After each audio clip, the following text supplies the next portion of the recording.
Bien le bonjour à toi, bienvenue dans cette vidéo des petits riens qui changent tout.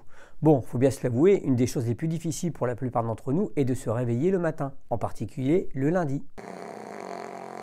Bref, quand tu t'es couché la veille au soir, tu as déjà stressé à l'idée d'entendre ce doux bruit de ton réveil matin qui va devoir te propulser dans la salle de bain Fissa parce que tu auras snoozé 10 fois sur le rappel et que tu finiras par t'énerver sur tout ce qui bouge à l'idée que tu vas encore être en retard et que tu n'auras pas le temps d'avaler un bon petit déjeuner qui t'aura fait du bien pour supporter cette journée. Pour la partie neuroscientifique, quand ton corps se réveille, il produit de la dopamine qui aide à te réveiller et quand tu dors, de la sérotonine qui favorise l'endormissement. Donc tu comprends que cet effet yo-yo, ton corps ne comprend plus rien. Tu as certainement déjà entendu parler de toutes ces méthodes qui sont super efficaces et redoutables, comme embaucher un militaire de la Légion étrangère qui te sonnera le réveil dans tes oreilles.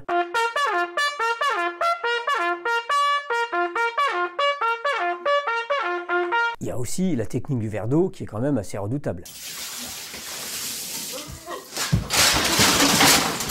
Il y a un moyen extrême, mais encore faut-il que ton mari soit un descendant de Charlie Galt et qu'il sache manier la tronçonneuse. Et si vous êtes bricoleur, cette méthode est pas mal non plus. Il y a également la technique de mon fils qui consiste à éloigner son réveil pour être obligé de se lever. Bon, je vous rassure, il n'y en a que l'idée, mais c'est un bon début. La technique que je préfère, c'est faire sonner son réveil 30 minutes avant, puis faire l'amour. Encore faut-il être deux et que l'autre soit d'accord. Il y a pas mal d'obstacles, je te l'avoue. Voici maintenant mes petits riens qui vont te permettre de bien te réveiller le matin. Une des premières choses à faire quand tu te couches le soir, c'est repenser à toutes les bonnes choses que tu as effectuées dans la journée. Le plus dur, comme on sait, c'est le dimanche soir, parce que tu vas mettre sur ton mur Facebook « Je peux recommencer le week-end, j'étais pas prêt !» Et puis tu repenseras et tu regretteras ton excellent week-end quand tu es parti faire tes courses, où tu as vu tous ces petits vieux qui viennent uniquement le samedi pour te faire chier. Mais qu'est-ce que t'en sais? Ils sont peut-être partis du jeudi.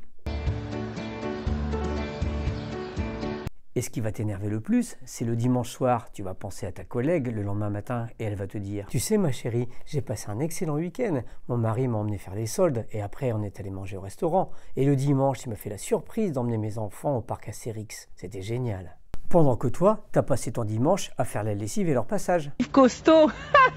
Que sera? Pense plutôt aux excellents moments que tu as passés avec tes proches. Quand tu as emmené ton fils ou ta fille à leur compétition de sport et qu'ils ont marqué un but ou pas. Pense à tous ces moments où tu as été super fier d'eux. Et le dimanche, t'as pas eu besoin d'aller au parc à thème puisque ton mari s'est essayé à l'overboard et a fait rire toute la famille.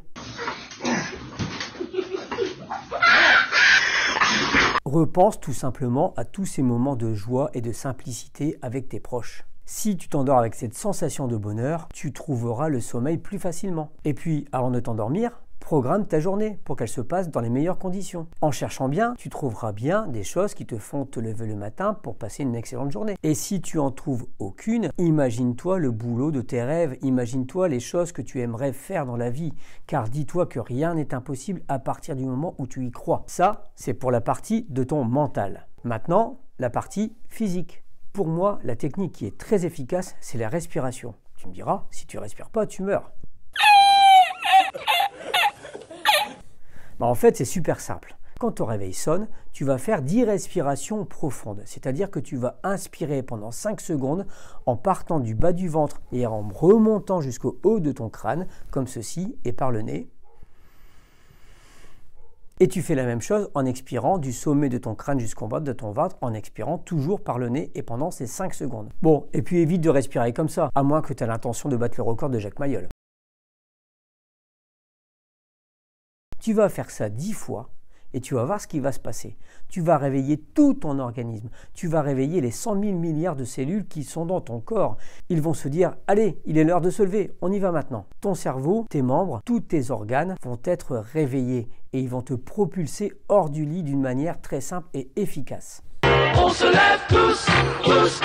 Alors, petit rappel, pense à des choses positives que tu as fait dans ta journée, programme ta journée pour qu'elle soit belle et qu'elle soit rayonnante, fais des respirations dès que le réveil sonne, 10 respirations au total, 5 secondes en montant, en inspirant du bas du ventre jusqu'au sommet de ton crâne et la même chose en descendant. Si tu fais ces exercices le matin, je peux t'assurer que tu te réveilleras de bonne humeur et tu partiras au boulot avec de l'entrain. Et n'oublie pas, un petit rien, c'est pas grand chose, mais mis bout à bout, un petit rien, ça change tout.